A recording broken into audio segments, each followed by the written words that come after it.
So my name is Terezia Rostas. We are in Sheffield at the moment and I've moved here about 10 years ago. My background is from Romania. I am Roma and I have 2 children. In terms of a job and education, my background is as I've worked for the local authority for the last 10 years for the inclusion and learning services, and for the last few years I decided to become more independent. This is how I've decided to found a community interest company called Care for Young People's Future. So you see, my role in the local authority was to support the new arrivals, and mainly the Eastern European families, whether they were Roma, Romanians, Slovakians. And while I did that job, I've just been able to identify the challenges that they come across in terms of education, accessing services, and different types of support that they need. So what I've decided to do, I just thought, like, how can I do a bit better and influence services more or support the families a bit more?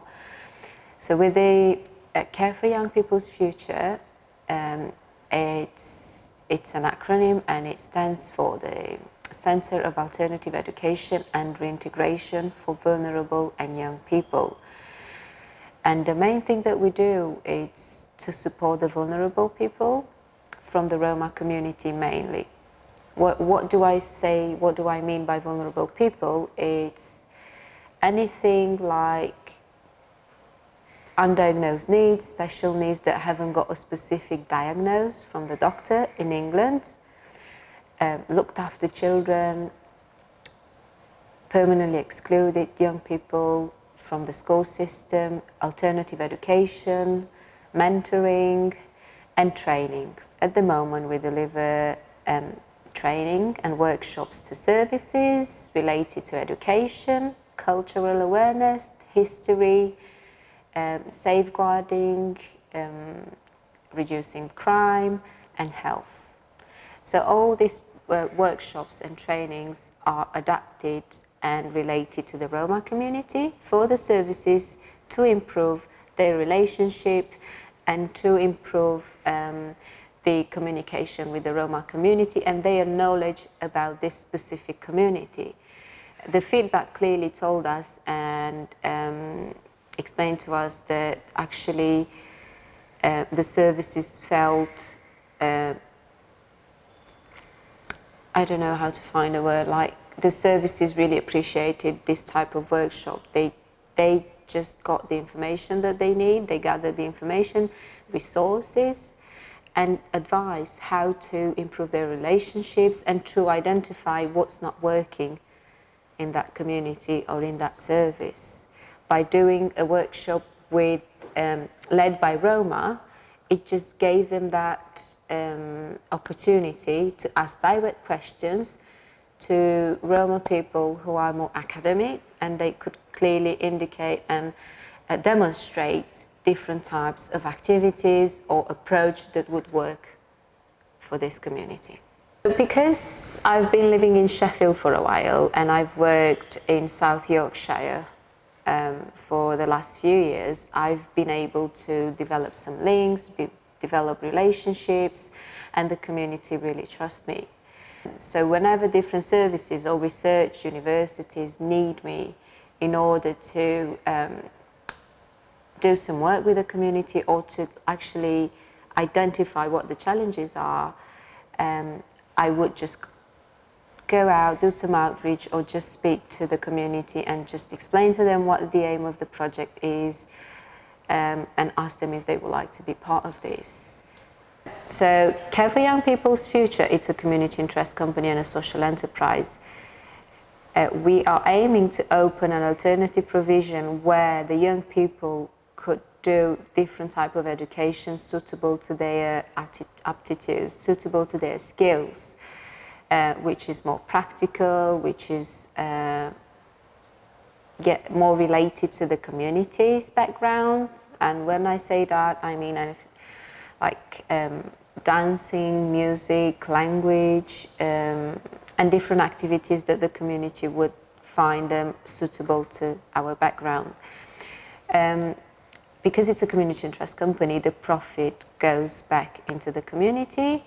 So hopefully the aim of this is to mentor and empower more and more young people to become part of the Care for Young People's Future, and eventually let this community interest company and be part of this and make a change in the Roma community and in the services as well. Care for Young People's Future aims to work with highly professional Roma people, and in present we work with Roma people from different backgrounds, which is law, arts, education and health.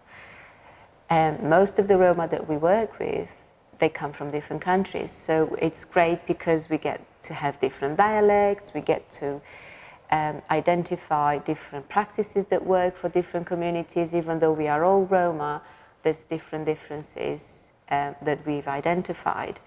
So it's nice to see that you would have board members on the same community organization that are all identified as Roma, but actually from different countries, and they still get to have the same aim and the same objective. My experience with disabled Roma so far, because as I said, I have worked for the local authority for nearly 10 years, I have been able to see probably thousands of families with undiagnosed needs or with disabilities or with additional needs that required support. Apart from the education bit, which I used to do, I was able to complete different forms for them and refer them to services such as psychologists, hearing impairment, speech and language, and so on. So this is a massive concern to me in terms of seeing Roma people with undiagnosed needs. It's causing a huge pressure on the community because of the fact that they don't know the system in the UK, and it takes between 6 and 18 months to get a special educational needs statement when we talk about education. If you think about different, even more complex needs, which it wasn't in my role, like adult services and disabilities, that might take even more. So my advice for the Roma community would be to, obviously, as soon as they get into a city in England, to register to the doctor, register to a GP. If they've got any documents from their doctor from abroad, bring them over, present them to the doctor, they might translate them. Ask for an interpreter, whether it's Roma or Slovakian, just ask for the interpreter and make sure from this first meeting you are clear about what your health needs are and your health issues are and your expectations. Demand, ask for your rights. The second step that you would need to do is probably from your doctor to ask for advice. Where do you need to go in terms of identifying what your rights are and what forms you would need to complete, or get the necessary steps to do together. If you've registered with a doctor, that's the first step.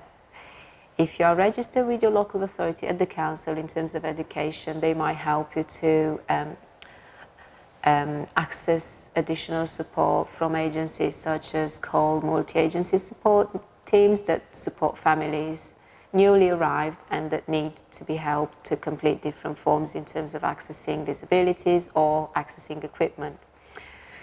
From your doctor, you will be referred to the hospital, and that's the main expertise where they will probably give you the diagnosis.